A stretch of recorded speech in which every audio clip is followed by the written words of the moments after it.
Naqvi studio, जो नाम है एतमाद का, अब आपके अपने शहर भलवाल में जो आपको अपनी खिदमत फराहम कर रहे हैं। हमारे यहाँ movie shoot, bridal shoot, photoshoot, drone movie, DSLR movie, Indian album, commercial drama और इसके साथ साथ YouTube शॉर्ट फिल्म पर भी काम किया जा रहा है और बहुत ही जल्द नकवी टीवी को लॉन्च किया जा रहा है। अगर आप भी पाकिस्तान के नामवर स्टार्स के साथ ड्रामों और फिल्मों में काम करना चाहते हैं तो दिए गए नंबर्स पर फौरी राब्ता करें। कॉन्टेक्ट अस 0309 1074 662 03407106 सरदार अली नकवी। एड्रेस चोने वाली गली, भलवाल, जिला सरगोधा।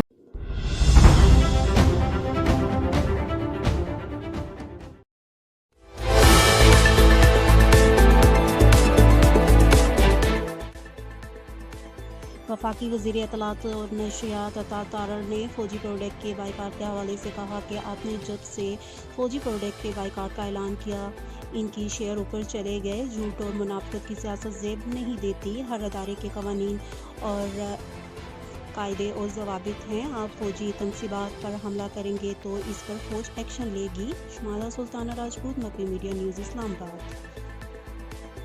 आपने जब से ऐलान किया अस्करी बैंक का, आपने कहा जी ये फौजी प्रोडक्ट्स का बॉयकॉट करो, अस्करी बैंक के शेयर्स ऊपर चले गए, फौजी फूड्स के शेयर्स ऊपर चले गए। और अगर फौजी प्रोडक्ट का बॉयकॉट करना था तो सबसे पहले अबानी चेयरमैन PTI का करते हैं ना, सबसे बड़ी प्रोडक्ट तो वो खुद थे। तो इसलिए ये जेब नहीं देता है झूठ की, मुनाफिकत की सियासत। आप रेलवे में सवार होंगे, जुर्म करेंगे, उसको रेलवे पुलिस प्रोसिक्यूट करेगी। आप एयरपोर्ट की प्रेमिसेस में कोई जुर्म करेंगे, एयरपोर्ट सिक्योरिटी फोर्स उसको प्रोसिक्यूट करेगी। आप अगर फौज के खिलाफ कुछ करेंगे और फौजी तनसीबात पे हमला करेंगे तो उसको फौज प्रोसिक्यूट करेगी। हर इदारे का एक दायरा कार है, कवानीन है, कवायद और ज़वाबित हैं।